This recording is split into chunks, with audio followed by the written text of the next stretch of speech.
Hello viewers, कैसे हो आप सब लोग। एशियन ज्ञान फॉर ऑल में आप सभी का स्वागत है। सीडीपी की जो हमने प्रैक्टिस सीरीज स्टार्ट की हुई है, चलिए हम उसको आगे बढ़ाते हैं।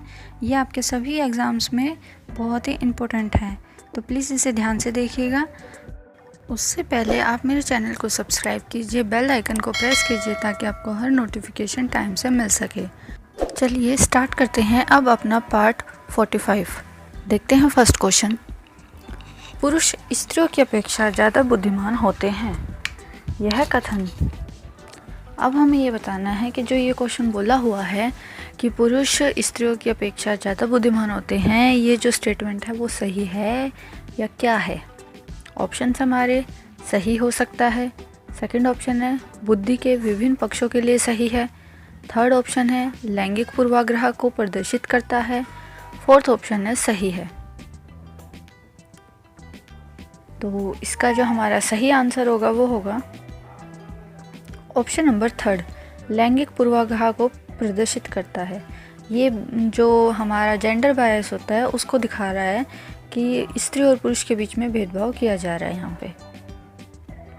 तो बढ़ते हैं नेक्स्ट क्वेश्चन की तरफ, देखते हैं नेक्स्ट क्वेश्चन क्या कहता है हमारा। निम्नलिखित में से कौन सा रचनात्मक आंकलन के लिए उपकरण नहीं है।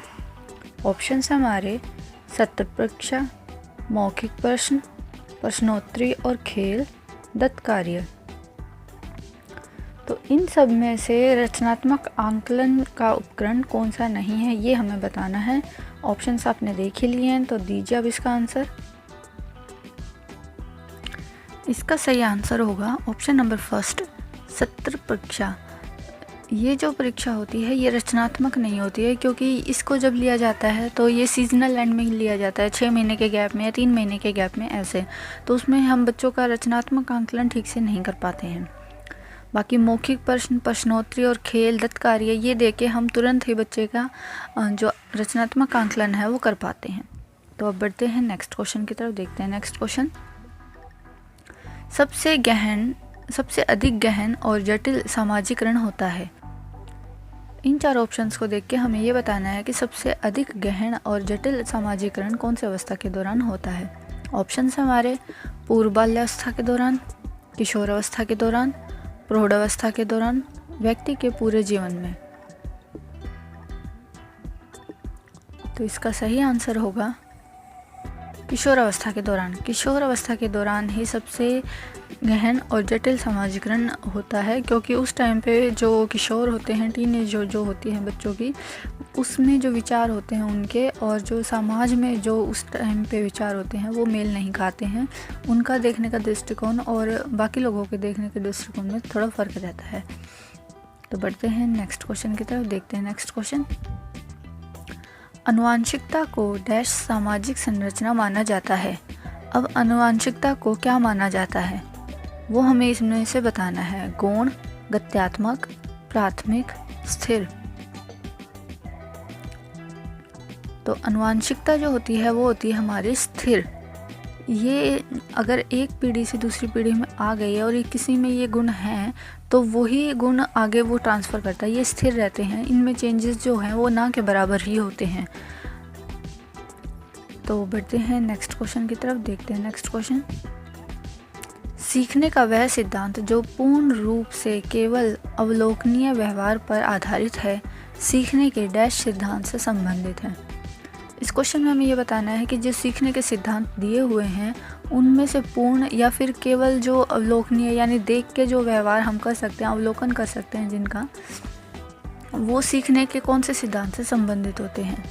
ऑप्शन हमारे विकासवादी सिद्धांत से, रचनावादी सिद्धांत से, व्यवहारवादी सिद्धांत से या फिर संज्ञानवादी सिद्धांत से। तो इसका जो सही आंसर होगा वो होगा ऑप्शन नंबर थर्ड, व्यवहारवादी से।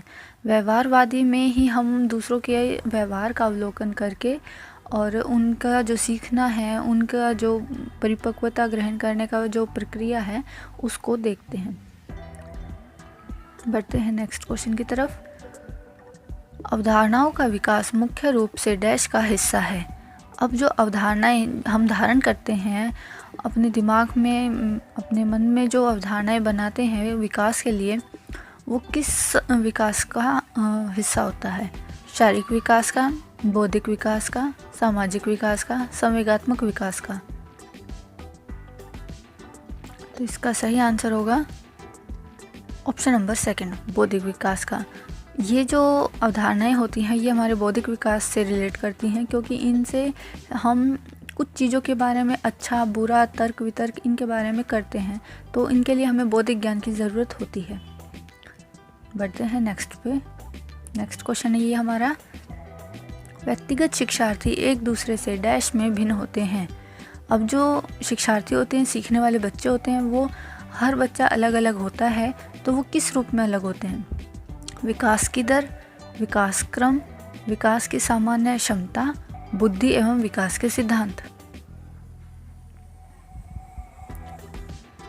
तो इसका सही आंसर हमारा ऑप्शन नंबर फर्स्ट, विकास की दर। जो व्यक्तिगत शिक्षार्थी होते हैं वो एक दूसरे से विकास की दर में भिन्न होते हैं। बढ़ते हैं नेक्स्ट पे। नेक्स्ट क्वेश्चन देखते हैं अपना, मानव विकास कुछ विशेष सिद्धांतों पर आधारित है। निम्नलिखित में से कौन सा मानव विकास का सिद्धांत नहीं है? इन चारों में से देख के हमें ये बताना है कि कौन सा मानव विकास का सिद्धांत नहीं है, क्योंकि जो मानव विकास होते हैं वो कुछ सिद्धांतों पे ज़रूर आधारित होते हैं। ऑप्शंस हमारे अनुक्रमकता, सामान्य से विशिष्ट, प्रतिवृत्ति, निरंतरता। तो इसका जो ऑप्शन है कि मानव विकास का सिद्धांत नहीं है वो है प्रतिवृत्ति। प्रतिवृत्ति जो है वो मानव विकास का सिद्धांत नहीं होती है।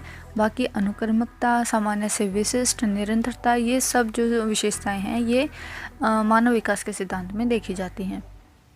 तो बढ़ते हैं नेक्स्ट क्वेश्चन पे। पियाजे के अनुसार संज्ञानात्मक बाल विकास की कितनी अवस्थाएं हैं? अब पियाजे जी ने संज्ञानात्मक बाल विकास में कितनी अवस्थाएं बताई हैं, ये इन चार ऑप्शंस में से देख के बताना है। ऑप्शंस हमारे 5, 2, 3, 4। तो इसका सही आंसर है 4 अवस्थाएं।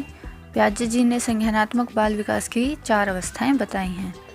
देखते हैं लास्ट क्वेश्चन। शिक्षा मनुष्य के अंतर्निहित क्षमता का परिपूर्णता से विकास करते हैं, यह कथन किसका है? इन 4 ऑप्शंस में से देख के हमें ये बताना है कि जो शिक्षा मनुष्य के लिए अंतर्निहित क्षमता या परिपूर्णता का विकास करता है, ये जो स्टेटमेंट है ये देने वाले कौन है? Swami Vivekananda, Skinner, pestology, Rabindranath Tagore. तो इसका सही आंसर होगा option number first, Swami Vivekananda ji. उन्होंने ही ये बताया है कि जो शिक्षा होती है वो मनुष्य के अंतर्निहित क्षमताएं, यानी जो उसके अंदर की क्षमताएं होती हैं, जो उसके काम करने की एबिलिटी होती है, उसमें परिपूर्णता में विकास करने में हेल्प करता है। तो ये थे मेरे CDP के क्वेश्चंस। आपको ये क्वेश्चंस कैसे लगे मुझे कमेंट बॉक्स में कमेंट करके ज़रूर बताइएगा, और प्लीज़ मेरी वीडियो को लाइक शेयर कीजिए ताकि और भी लोग इनसे जुड़ सकें और उनकी भी हेल्प हो सके। कोई भी टेट एग्ज़ाम क्लियर करने में या फिर DSSB में भी आपके ये क्वेश्चंस हेल्प करेंगे। और GK की भी हमने भी सीरीज़ बनाई हुई है, वो आप मेरे चैनल पर जाके देख सकते हैं। और मेरे चैनल को सब्सक्राइब करना और बेल आइकन को प्रेस करना ना भूलिएगा। थैंक्स फॉर वॉचिंग एशियन ज्ञान फॉर ऑल।